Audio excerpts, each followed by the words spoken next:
Maaring tumutukoy ang PSU Communiversidad sa mga programa o aktibidad ng Pangasinan State University na may kinalaman sa pakikipag-ugnayan at magbigay ng oportunidad sa mga mag-aaral na makipag-ugnayan sa mga tao sa labas ng campus at gayon din na nagalayong matugunan ang mga pangailangan ng mga ito sa pamagitan ng research, training at iba pang aktibidad. Ang PSU Communiversidad ay isang mahalagang bahagi ng misyon ng universidad na magbigay ng serbisyo sa komunidad at mag-ambag sa pag-unlad ng rehiyon. Dagdag pa niya na nakikipag-ugnayan din sila sa iba't ibang mga ahensya at organisasyon para sa pagpapalawak ng mga nagdanais na sa mga voluntaryo at nakikisa sa kanilang programa. Kung saan na bilang bahagi rin sa kakatapos lamang na Pistay Dayat ay nakaisa ang paralan na nagtayo sila ng kanilang sariling booth at ipinapakita ang naturang programa at ilang mga produkto na mula naman sa kanilang mga estudyante. Kaugnay nito ating pakinggan ng bahagi sa naging panayama kay Dr. Albert Galas, ang siya namang presidente ng Pangasinan State University. So, of course, we all know Pangasinan State University envisions to become a leading state university in terms of producing graduates for our industry-driven state university in the Asian region by 2030.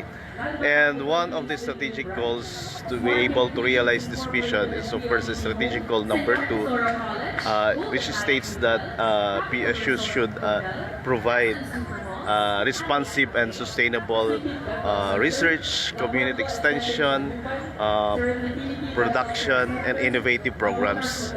In which, with this strategic goal, we have what we call as the community extension, and it has two components of this community extension that we are providing to our community, to our provincial government, to local government, and all the interested parties or stakeholders of the university. Wherein one is ICAT, that is the long-term extension program of the university, and we have the what we call as the Communiversidad as the short-term extension program of the university, wherein we are encouraging all of the stakeholders. When I say stakeholders, it includes the teaching and non-teaching force of the university, the alumni, of course, our very important stakeholder, the students, to become a volunteer. When I say volunteer, in providing community outreach, or what we call as dole out services to our community, to our LGU, provincial government, and all municipalities of Pangasinan. Because we all know that Pangasinan State University has 9 campuses, which are strategically located from the western part, central, and eastern part of Pangasinan. So, in celebration with the Pistay Dayat, wherein we are celebrating the bountiful harvest of the sea, and of course the rich cultural heritage of the region, specifically Pangasinan. We are here to promote, actually, with two objectives: to promote volunteerism to all the residents of Pangasinan, to all the residents who are visiting the different booths and different fiesta activities of our Pistay Dayat, and of course to inform them on the different voluntary opportunities that we have, that we can provide from, of course, the local and international organizations, the private HEIs, public HEIs, private institutions, NGOs, CSOs, and of course in cooperation and collaboration with the Philippine National Service Coordinating Agency, which is actually under the NED, or National Economic and Development Authority, headed by, of course, the Executive Director, other than Executive Director Donald James Gawe, who is our partner since we have inked the memorandum of agreement with the provincial government, headed by, of course, our beloved Governor Ramon Gico III, and of course with our Congressman of the 2nd District, Congressman Mark Huangco, and of course specifically here in Lingayen, the Mayor, Honorable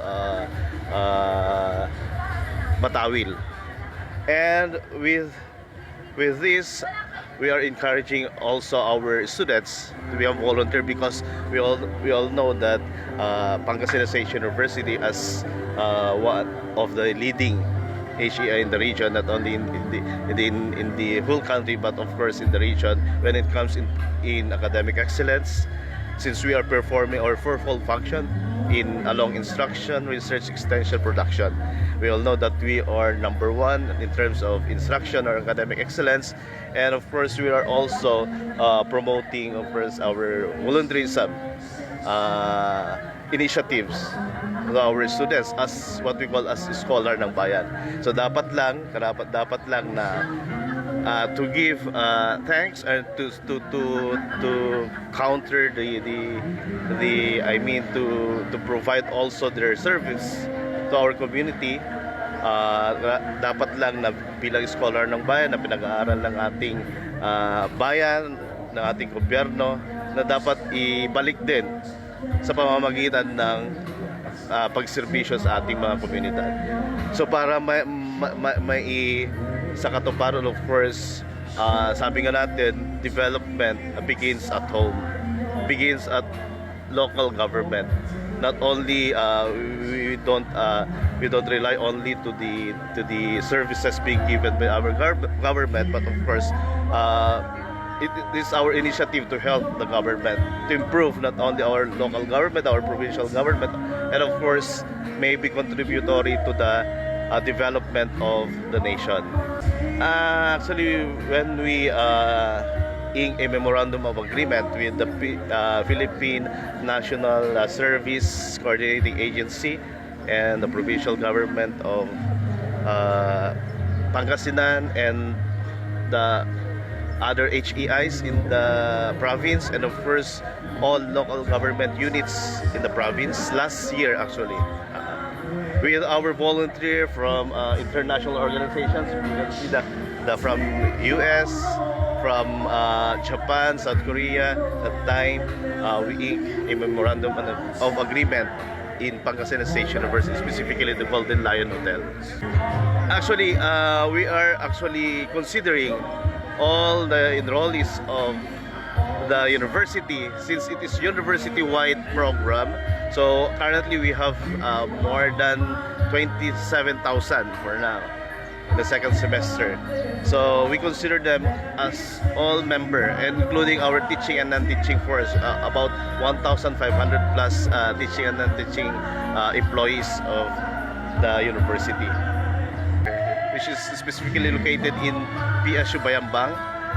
So we are producing products.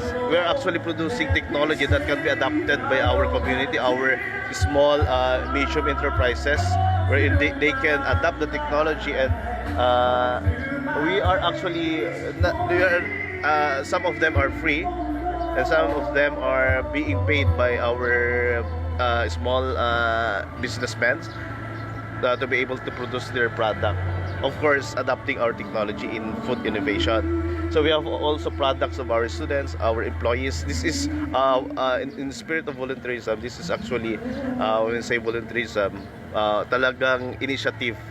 Wala pong pondo from the university. It is the initiative of our students, faculty members, and teaching staff to provide financial support through providing products. Binibenta po yan, at yung mga kalap na pondo for that, yun yung ginagamit natin sa mga activities natin, yung for example yung coastal cleanup drive na ginagawa natin yearly, actually semestral yan, every sem, with our students and teaching and non-teaching personnel and other stakeholders of the university, alumni, of course the LGU, provincial government, yan, and other organizations. So tulong-tulong po yan na nagpro-provide teaching and non-teaching staff, alumni, our regulatory bodies, our collaborating agencies, HEIs, not only in Pangasinan, in the whole Philippines, to let us continue to promote volunteerism, because in our own way we are helping the development of not only our local government units, but also the nation building and development of our beloved nation the Philippines.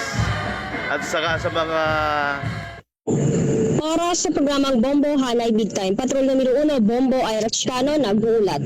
Para sa number 1 and most trusted radio network, Kina Country Bombo Radio Philippines. Basta Radio! Boom!